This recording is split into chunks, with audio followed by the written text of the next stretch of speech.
Hey guys, Amy and a very bribed Pete here with you today, answering another one of your commonly asked questions. And that question is, how and why did I end up writing a book? And I'm answering that today. Promise it's the last blatant self-promotion, but my book comes out in stores in the US today.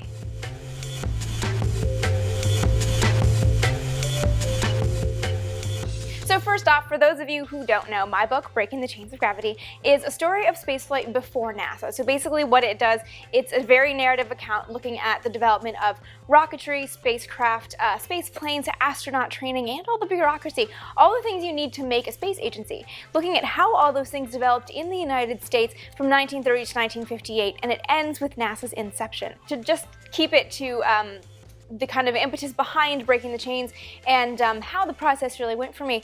It starts with my master's thesis. I wrote my master's thesis on the Gemini paraglider wing. I had never heard of this. I hadn't really heard of alternative landing methods before I found pictures of this in the NASA archives, just kind of digging around for some stuff.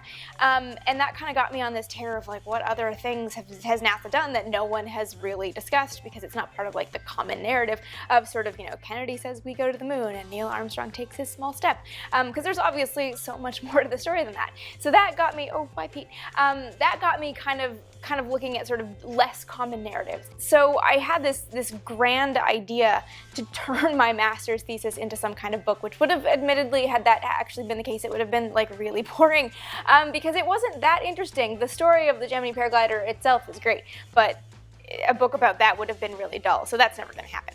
I kind of ended up pushing back further and further and further and realized that there was this really fascinating story before NASA that really has been told by historians a lot, but it hasn't really been done in like a popular history kind of way that makes it accessible to just the average person. A lot of you have also asked me about sort of how the process worked. I actually got really lucky in that my publisher came to me with interest in sort of, you know, if I ever was curious to write a book, would I be interested in working with them? And it just so happened that I had just come from a conference in New York where I had kind of perfected this pitch letter and had this proposal to go with it, and it went through acquisitions really quickly.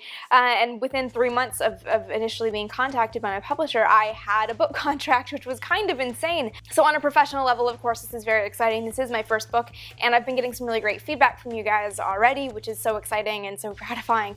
But on a personal level, it's really interesting to me that so much has changed in my own life, and it's all been punctuated by different phases of researching and writing and editing.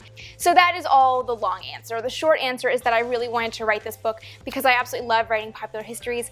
I mean, I love the deep, detailed histories, of course. This is my thing. But I love being able to share these stories in a way that makes it really accessible and exciting for people that wouldn't necessarily care to read about this stuff otherwise, because like I love space, but a lot of people don't really care. So that's the kind of the personal answer. And just to touch on the other question that I get a lot, because so many people have made reference to the fact that this book does end in 1958 when NASA opens for business and kind of stops before all like the good space stuff that you all love starts happening.